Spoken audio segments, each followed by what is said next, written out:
Now we go live to Rio de Janeiro and State House Correspondent Musbau Dan-Wahab, who is traveling with President Bola Tinubu since the president's latest diplomatic engagement to St. Lucia and Brazil. Musbau, it's good to see you. Good to see you, Jumai.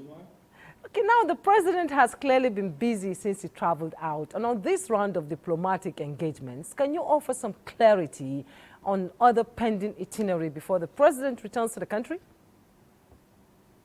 All right, Jumai, the major issues and major events have been attended to from St. Lucia to Brazil, Rio here.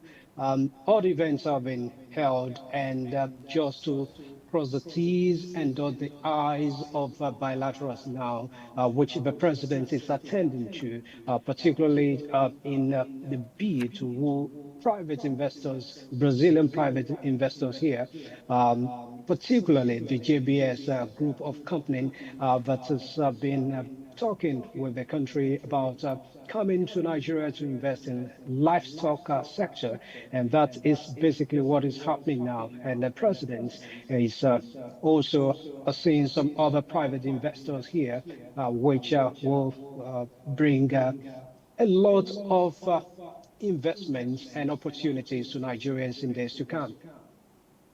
Okay, Musbau, it's always a pleasure when the president is out there, and when he says Nigeria is ready for business, we know he's ready for business. Now stay put while we take your reportage on the delegation dispatched by the president to the JBS ranch there in Rio de Janeiro.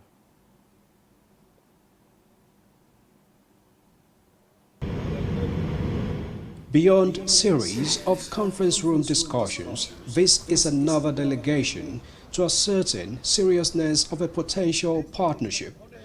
From the area view, the delegation, including governors of Ogun, Niger, and Benue states, had a sense of what to come. Touching ground on the J&F farm, a subsidiary of JBS Group located on the Araguaia Valley near Brasilia, the reality dawned on the delegation. Look at this, they be like elephant too. Sitting on 3,000 hectares of land in Aruana, this is not just a farmland, but a colony of cattle, and not just a business, but an economy of its own. All the cattle is tagged individually, and we control everything through the tag. How many kilos they convert, how many days they are in the yard, about the health and the protocols, the vaccines, everything.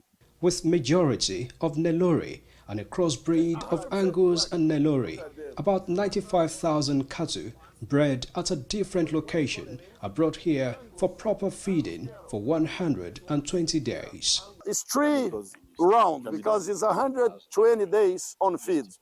Go another group of cattle 120 days, go and another 120. So you turn 3 eyes. So not 94,000 head of cattle times 3 eyes. So it's going to be about almost 300, 260, 250,000 head of cattle. Under Pivot's irrigation system, crops are grown on the farm to replenish the silages of feed for the cattle. It's not just the corn, it's the leaves and everything. Yeah. In operation with progression spanning over 20 years, the company now has a record of global biggest exporter of beef. This cattle here go to one of the largest beef plants that we operate here in Brazil, that is 60 kilometers from here, and we export this meat to everywhere. We export to Europe, we export to China, to South America, to the Middle East, to many different countries. It's a demonstration of what the Fulani people are doing. They can be put here, food will be brought to them, and they are fattened and sold. And this is a cycle of 120 days. So you have 3 cycles in a year. The ecosystem is huge because you're going to be cropping corn, you're going to be cropping sorghum, you're going to be cropping sugarcane, grasses. This is inspiring. It is inspiring. It's a game changer. This is where we need to be. And it's going to change the entire ecosystem of our herdsmen. It's going to do away with prices, insecurity.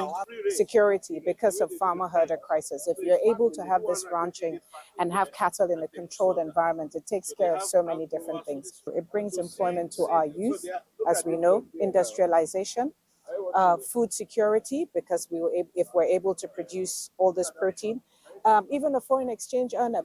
And now, with discussions between the company and the Nigerian government in final stages, the delegation leaves the Araguaia Valley with a renewed hope of the possibility of replicating these achievements in Nigeria. And until then, the cowboys say goodbye.